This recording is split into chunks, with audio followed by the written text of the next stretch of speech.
Heu, je suis Céline Bello, directrice de l'École de travail social de l'Université de Montréal et chercheure principale sur cette recherche, en compagnie de nombreux autres collègues que je vais vous présenter.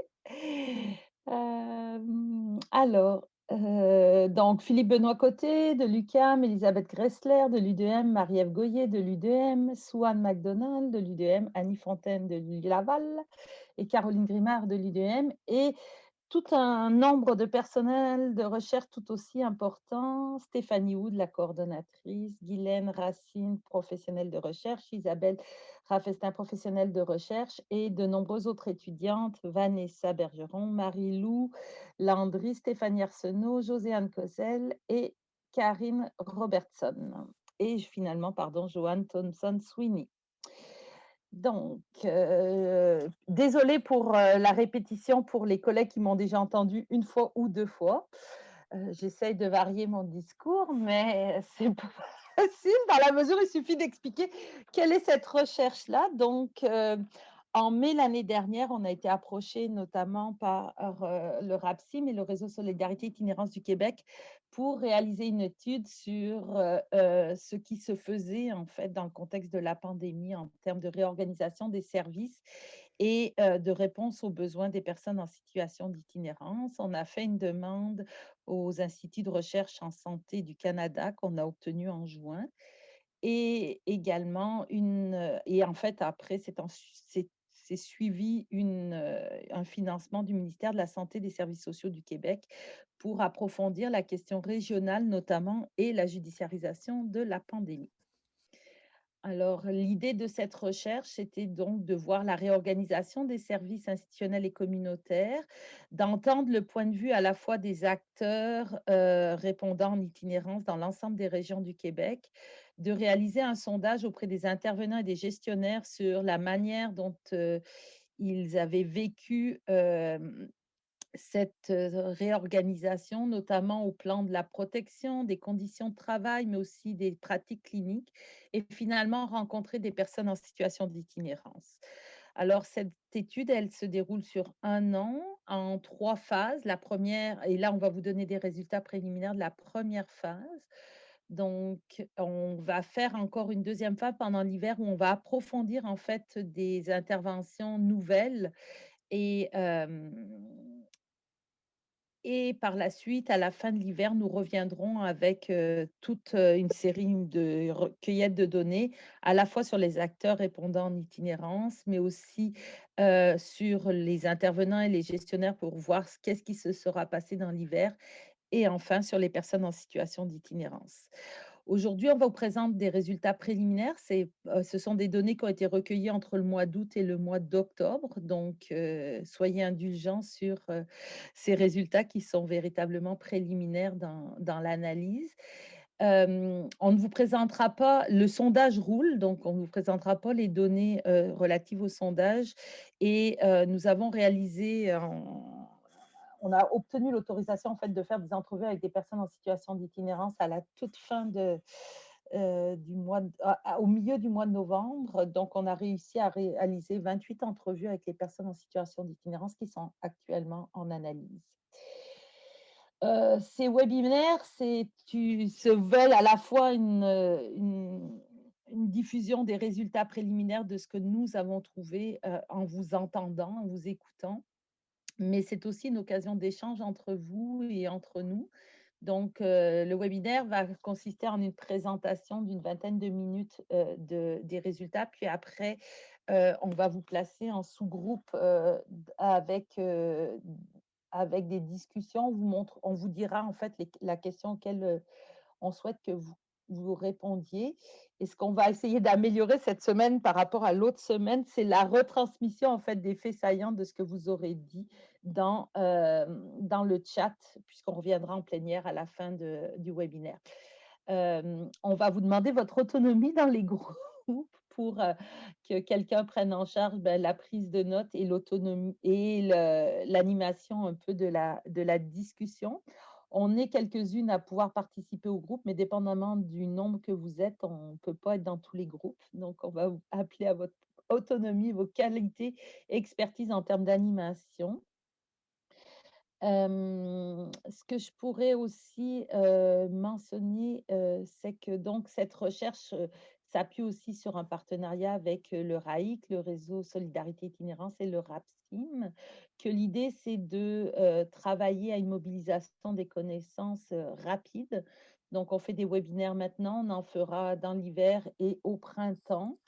Mais si vous avez, des choses, que vous souhaitez nous mettre de l'avant, on est tout à fait ouverte, à des projets, des formes d'intervention ou même des situations particulières. N'hésitez pas à nous en faire part pour qu'on puisse, les documenter. L'idée étant de, documenter le plus possible, cette réorganisation durant la pandémie, en prenant aussi pour assise, en fait, les différentes périodes de la pandémie. Donc la première vague, le confinement, dont on va vous parler aujourd'hui, mais également ce qui va se passer, ce qui se passe actuellement et dans l'hiver pour arriver à avoir des données sur l'ensemble de l'année. Vous rappelez peut-être aussi qu'on a l'intention de créer une communauté de pratique.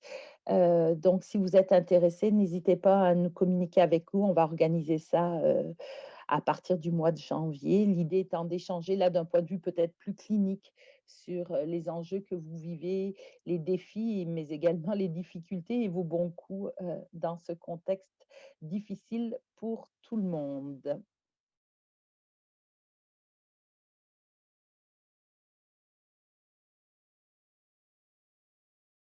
Dire que la collaboration a été parfaite tout le temps, partout. On doit tout de même souligner que dans plusieurs régions, dans plusieurs entretiens, on nous a parlé des collaborations, des initiatives de collaboration que les gens eux-mêmes qui étaient interviewés jugeaient inspirantes. Donc, il y a eu une ampleur, une qualité, une diversité des initiatives de collaboration dont malheureusement on n'arrivera pas à rendre compte aujourd'hui en 20 minutes, mais avec les vignettes, on va pouvoir au moins mentionner quelques éléments relatifs à ces collaborations. Au niveau des acteurs, bien sûr, je ne vous ferai pas la liste. J'ai appris, moi, des nouveaux acronymes pendant les entrevues. Il y avait une liste impressionnante d'acteurs qui étaient là, qui tentaient de collaborer quand on demandait dans les entrevues qui ont été vos partenaires. Fait que je vais vous éviter l'énumération d'une très longue liste. Mais j'ai regroupé de façon grossière là, en trois grandes catégories les incontournables, les surprenants et les absents. Les incontournables, ben, c'est la plupart d'entre vous probablement qui êtes ici. Les organismes communautaires en itinérance, parfois aussi des organismes communautaires en santé mentale, les cuisines collectives, mais donc le communautaire qui était aux premières loges quand il arrivait à rester ouvert.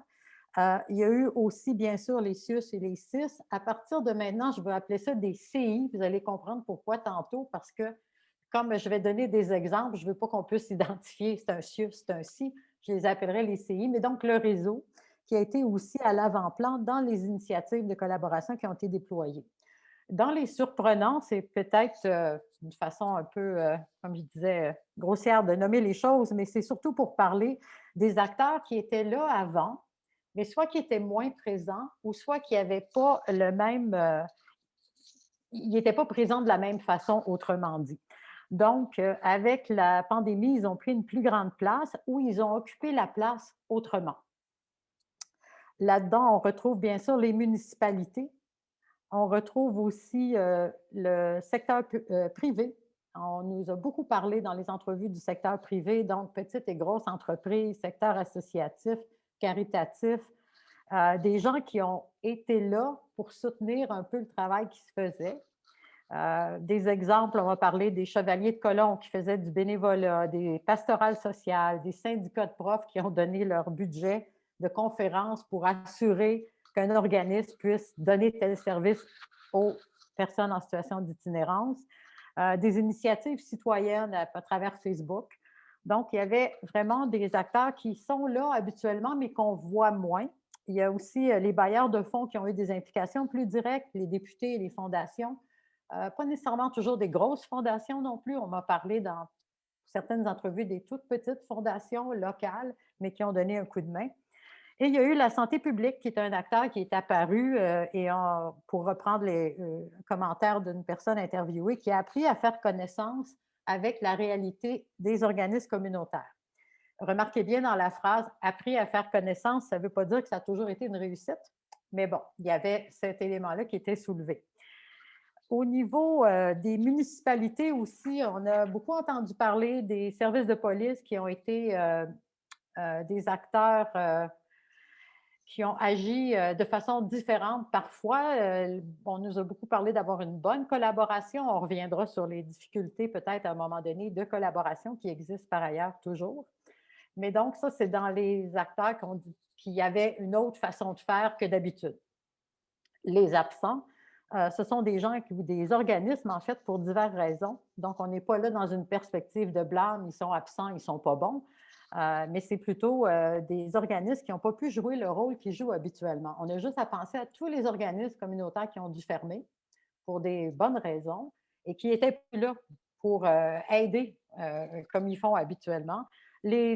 Certaines tables de concertation qui n'avaient pas les ressources humaines suffisantes ou les fonds suffisants pour être là, ou comme on me disait, tous les gestionnaires ou intervenants du réseau qui sont disparus, portés disparus parce qu'on les a délestés vers le médical.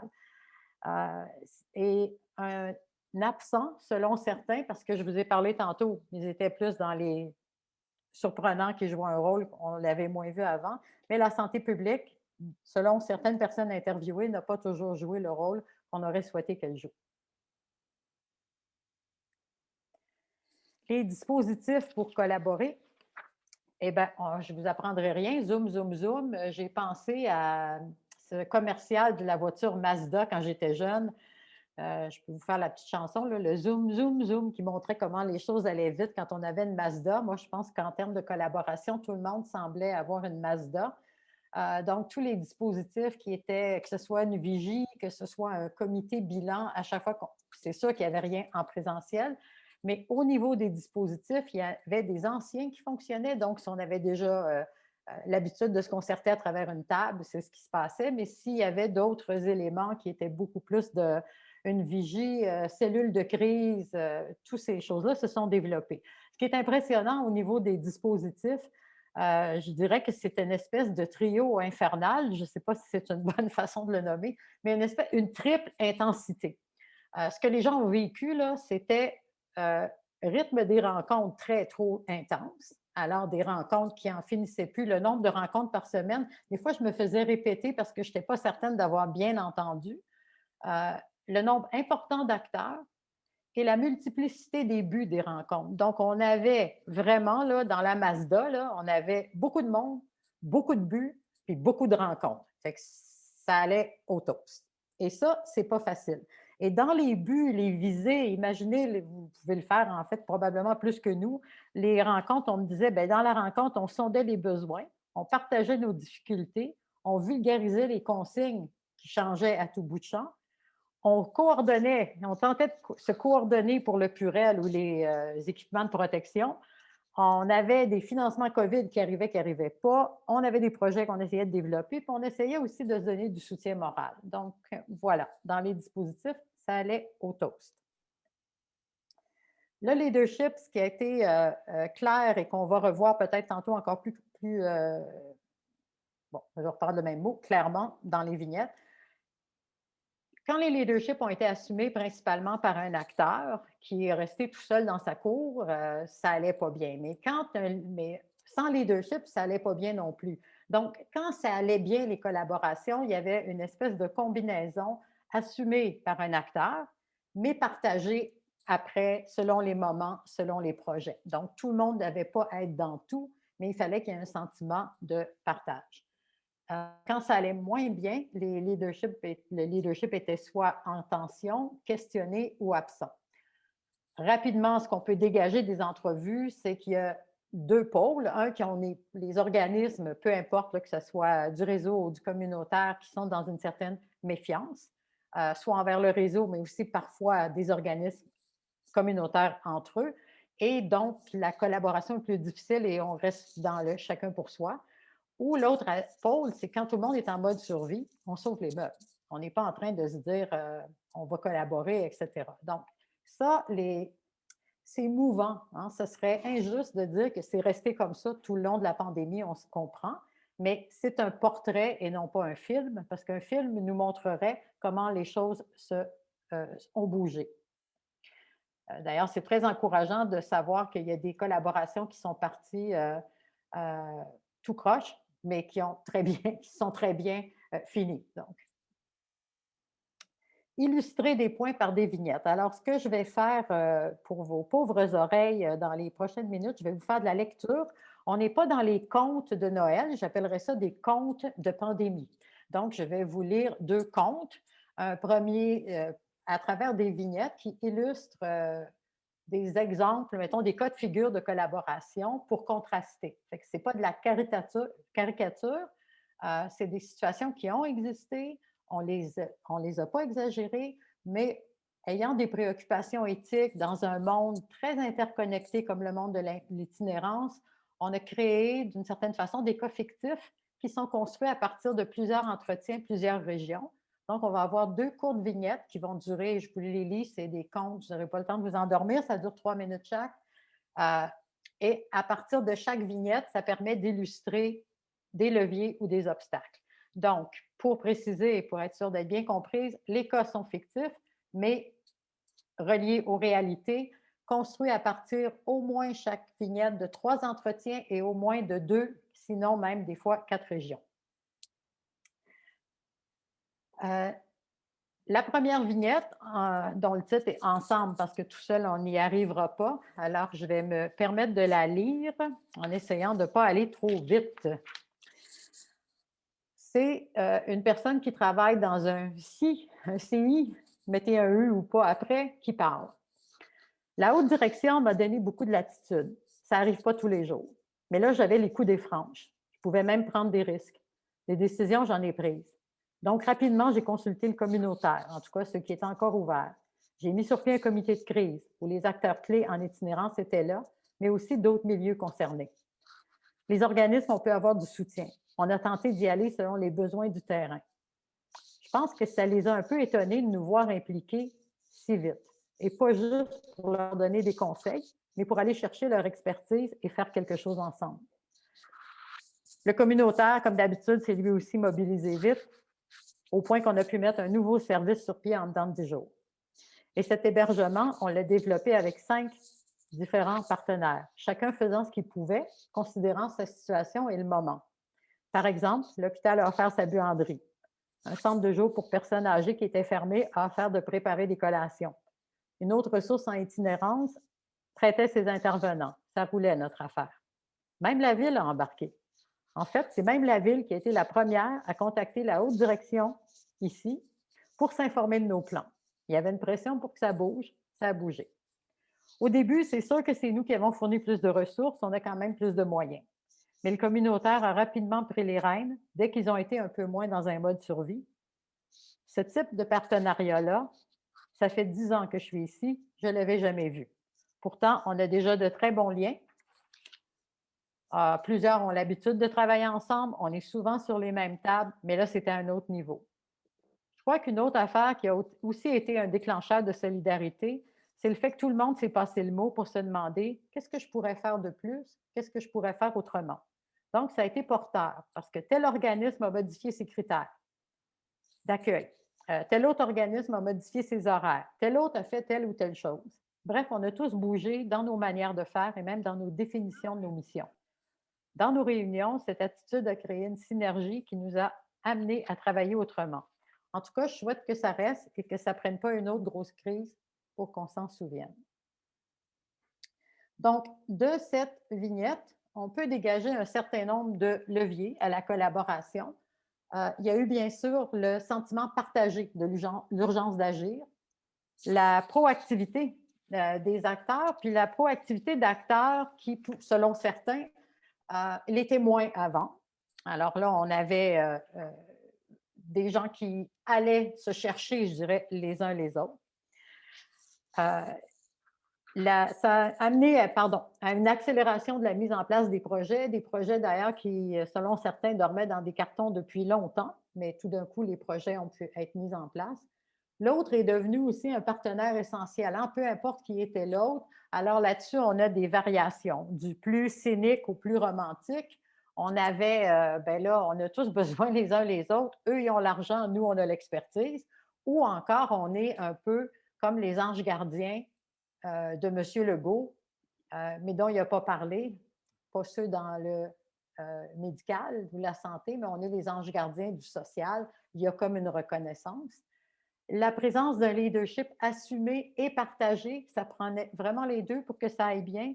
Et ce qu'on peut tirer des entretiens, c'est que ce leadership a été vraiment essentiel parce que ça a développé chez les gens qui travaillaient ensemble, certains sur un même projet. Donc, pas une collaboration inter-organisme, mais centrée sur quelque chose à l'extérieur d'eux-mêmes. Un nouveau sentiment de compétence lié à chercher des solutions ensemble et les implanter et un sentiment de continuité quand les collaborations restent.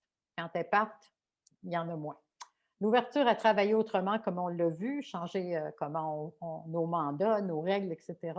Les traditions qui étaient existantes, mécanismes de concertation avant, et le financement, financement, financement. Je le mets 3 fois parce que le premier, c'est le financement d'avant.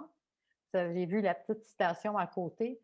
C'est au début, surtout des organismes qui avaient des reins très solides en termes de plus de monde qui y travaille, sont plus gros, etc., qui étaient capables de faire des choses parce qu'il y avait déjà plus de fonds. Tu as le financement pendant qui, ça a été soulageant pour les organismes et ça aide à collaborer, de savoir qu'à la fin, il y a quelqu'un qui va payer le 12 000 de purel et de concierge, etc. à la fin. Et le financement pour à venir, pour des projets, le financement futur. Je pense que je suis dans mon temps. Alors, je vous lirai la deuxième petite vignette qui est pas plus longue que la première. Là, c'est ensemble, mais c'est dans tous les sens. Alors, il y a aussi un sentiment qu'on a travaillé ensemble, mais ce n'est pas parce que les gens n'ont pas voulu. Je parle cette fois du point de vue d'une personne qui est interviewée, qui travaille en organisme communautaire. Ici, ça n'a pas été simple de s'organiser. Même en période de crise, on ne semble pas être arrivé à mettre de côté nos petites chicanes. Au début, tout le monde a répondu à l'appel pourtant. On assistait en Zoom, il y avait la ville, plein d'organismes communautaires, j'en ai compté 8, un regroupement, 3 tables, le CI, la DSP, 2 députés, la police, des représentants d'autres instances. Vous voyez, ça fait presque une petite chanson. Des idées, des solutions, on en avait à la tonne, mais personne pour porter les dossiers. On est beaucoup resté au stade des listes de démarches à faire, beaucoup de dédoublements, pas beaucoup de projets où il y avait vraiment consensus. La ville était surtout concernée par les citoyens qui se plaignaient des itinérants. En même temps, elle refusait d'ouvrir les blocs sanitaires. Plus tard, elle a prêté un local, acheté des lits pliants, mais ça semblait être fait à reculons. Le réseau, eux, avait délesté du personnel. Ça n'a pas aidé non plus.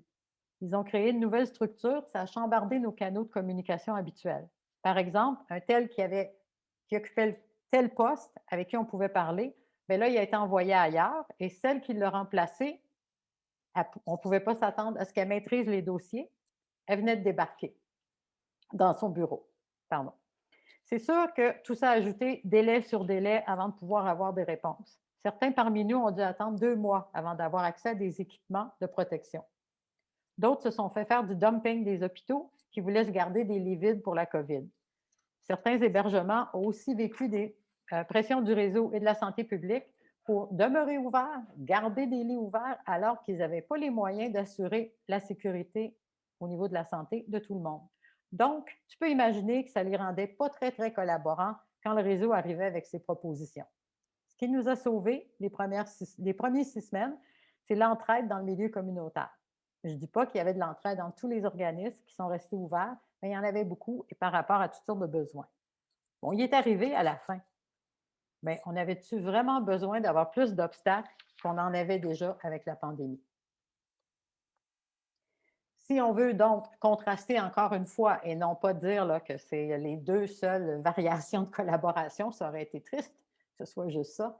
Mais donc, on a vu dans les défis et les obstacles les abonnés absents, les gens qui ne répondent pas. Alors, ils ne répondent pas au téléphone, on s'est fait dire ça tellement souvent. Ils ne répondent pas parce qu'ils ont été délestés. Donc, il y a une absence de nos partenaires habituels. Une absence de proactivité, des longs délais pour avoir des réponses, que ce soit aux questions du jour, par rapport aux consignes ou aux trajectoires de service. La perte des partenaires habituels entre OC eux-mêmes, parce que comme je l'ai dit tout à l'heure, il y avait des OC qui étaient fermés, ou la perte des partenaires entre OC et le réseau. Le choc des cultures, pas juste, encore une fois, entre le réseau et les organismes communautaires, mais en même temps qu'il y avait aussi des gens qui tentaient de collaborer autour d'un projet.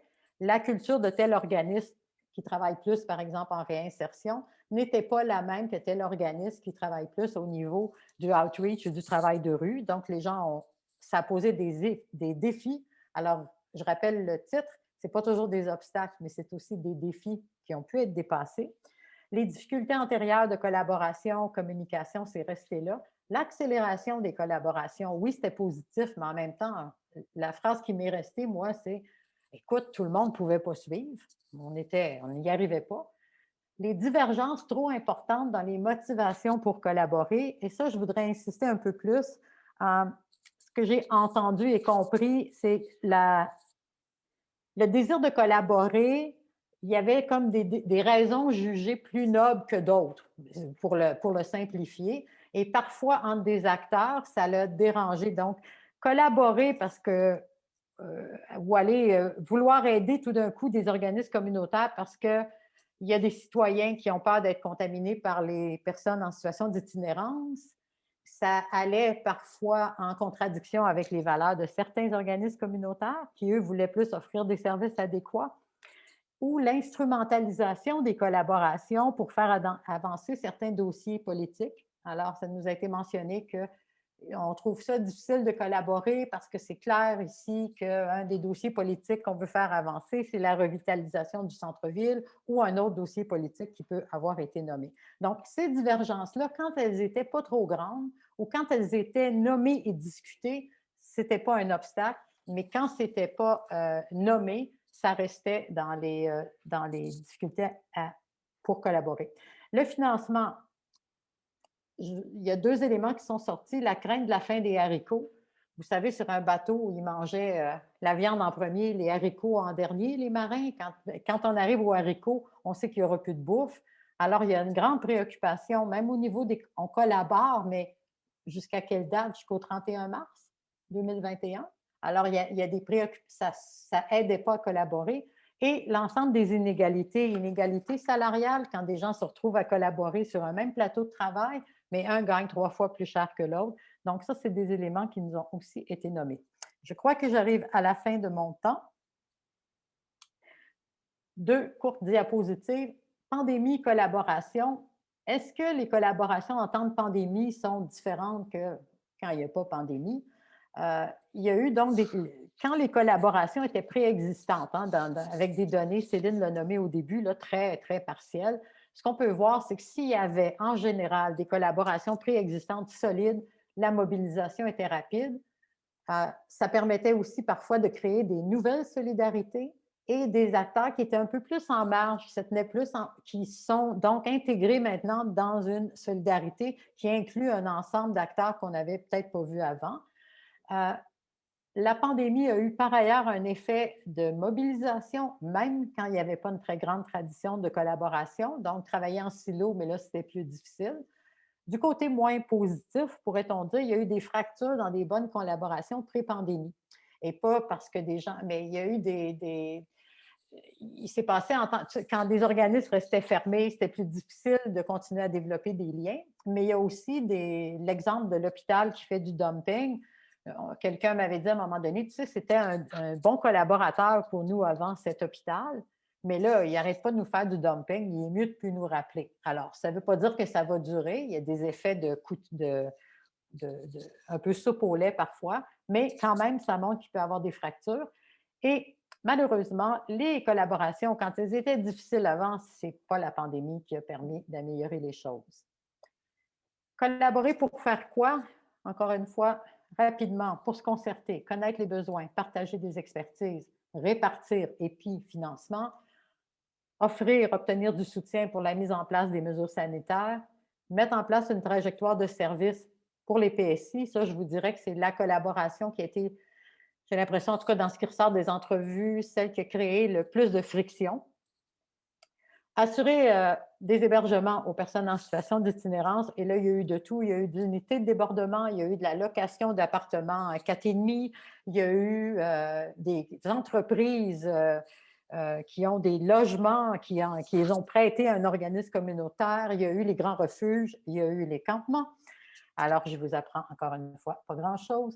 Pallier au soutien habituel offert par les organismes communautaires, ça, je dirais que c'est des collaborations moins, ça ne fait pas les journaux autant, hein. On n'aura pas d'articles de journaux là-dessus, mais les organismes qui sont restés ouverts, euh, ils ont pas seulement continué donc à s'organiser ensemble pour soutenir les personnes en situation d'itinérance, mais beaucoup d'autres mondes en situation de précarité, soit parce que les organismes où ils allaient étaient fermés ou l'économie était fermée.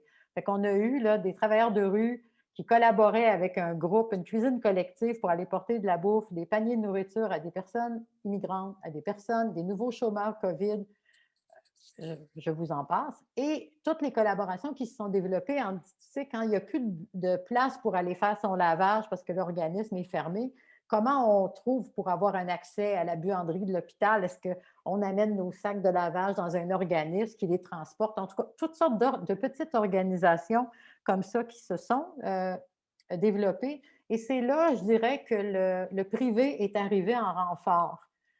Des organismes, des grandes entreprises par ailleurs qui ont financé des toilettes chimiques dans des régions. Alors, ils ont payé, c'est aussi bête que ça, là, mais ça a suscité des bonnes collaborations. La question qui tue, ça c'est dans une émission que j'écoute pas, mais je pense que c'est connu. La question qui tue à la fin, on demandait aux gens, est-ce que vous pensez que les collaborations vont perdurer? Alors, on a eu, encore une fois, catégorie rapide, oui, sans équivoque. Clairement, ça va se poursuivre. On a vécu une crise inédite. Ça nous a transformés, ça a transformé nos façons de travailler. On ne peut pas revenir en arrière. La deuxième, c'est oui, mais à condition que. Donc, et là, les conditions, j'en ai mis deux, mais c'est varié. Il y a une très longue liste. Mais par exemple, les tables de concertation mal financées, ben, il n'y a pas de permanence. Pas de permanence, c'est difficile de s'organiser. Et ça, les gens l'ont vu en temps de pandémie. L'épuisement qu'on accumule depuis le début, ce n'est pas ça non plus qui va nous amener. Donc, il y a un oui, mais. Et il y a un non, je n'y crois pas. Et dans le non, je n'y crois pas, ça se passe plus souvent entre collaboration entre réseaux, organismes communautaires, municipalités. Et les gens vont dire, je reprends en fait ce qui est écrit ici, c'est des collaborations qui se sont développées en raison de la peur des contaminations. Là, on ne voulait pas que les itinérants contaminent la société en général. On avait peur. Et une fois que cette peur-là est tombée, et la question qu'une des personnes m'a posée à moi, qui faisait l'entrevue, elle m'a dit, penses-tu vraiment que le municipal et le réseau vont continuer à nous trouver aussi essentiels une fois que la crise sera passée? Je pense que mon temps est terminé. Alors, je vous laisserai sur, on a encore beaucoup de pistes de réflexion qu'on veut continuer à explorer. Est-ce que le niveau de développement du plan stratégique en itinérance a été un facteur qui a été aidant? On n'a pas vraiment pu développer ces questions-là. Est-ce qu'on pourrait penser à des mécanismes accélérateurs qui permettraient à la collaboration, quand ça va bien, de fonctionner même quand on n'est pas en temps de crise, etc., etc. Et voilà, je vous laisse sur cette question et je repasserai la parole à ma collègue, à Céline ou à Stéphanie. Merci, Guylaine. Avant de céder la parole, donc voici nos résultats partiels tels que présentés par Guylaine. Peut-être juste vous rappeler que donc on enregistre ce webinaire, que ce webinaire sera disponible, on ne sait pas encore sous quelle formule, mais l'enregistrement sera disponible, que le PowerPoint sera disponible, mais aussi qu'on va écrire des documents écrits, on va rédiger des documents écrits sur ces 4 webinaires pour donner aussi des éléments qu'on pourra vous partager.